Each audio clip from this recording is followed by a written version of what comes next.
So guys, আজকে চলে এসেছে আমার কাছে নতুন অ্যানালগ মাল্টিমিটার।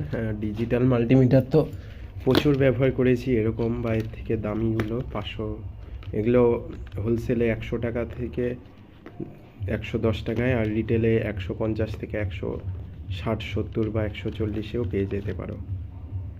তো এর আমার বারে বারে একটাই প্রবলেম, অ্যাম্পস কেটে যাচ্ছে অ্যাম্পমিটার। তো এখন সেই এটাকে আমি সাইডে রেখে, এটা খালি ভোল্ট, ডিসি আর এসি ভোল্ট মিটার আর রেজিস্ট্যান্স ঠিক আছে। আর এগুলো রিপেয়ার অত তাড়াতাড়ি হয় না।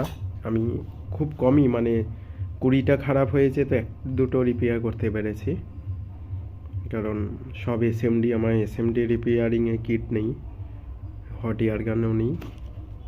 এর এক্সপেকটেশন আমার আছে যে এর মধ্যে থ্রু হোল কম্পোনেন্টস থাকবে, তো এই আশা করি রিপেয়ার হয়ে যাবে তাড়াতাড়ি, কারণ এটা অ্যানালগের উপর, সার্কিটরির উপর কাজ করছে, কাটা মিটার যেহেতু।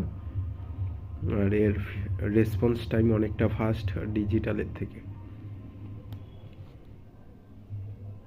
তো চলো কাটা যাক, সিল কাটা। আর এর আমার দাম চাঁদনিতে 350-এর মতো পড়েছে। তো তোমাদের মার্কেটে কীরকম নেয় জানিও। তো একটা ইউজার ম্যানুয়াল চলে এসেছে, তো এর মধ্যে এসিভি ভোল্ট, ডিসিএ টেস্ট সব কিছু আছে।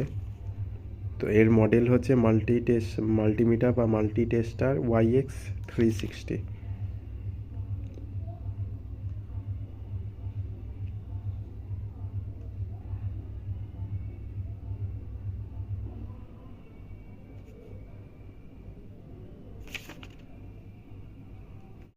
তো গাইস, এখানেও থ্রু হোল কম্পোনেন্ট খুব একটা আহামরি বেশি নেই। তো এটাও পুরোটা খুলে এর ভিতর ব্যাটারি ইনস্টল করতে হবে, না হলে কাজ করবে না। তো চলো দুটো ডবলের ব্যাটারি ইনস্টল করা যাক।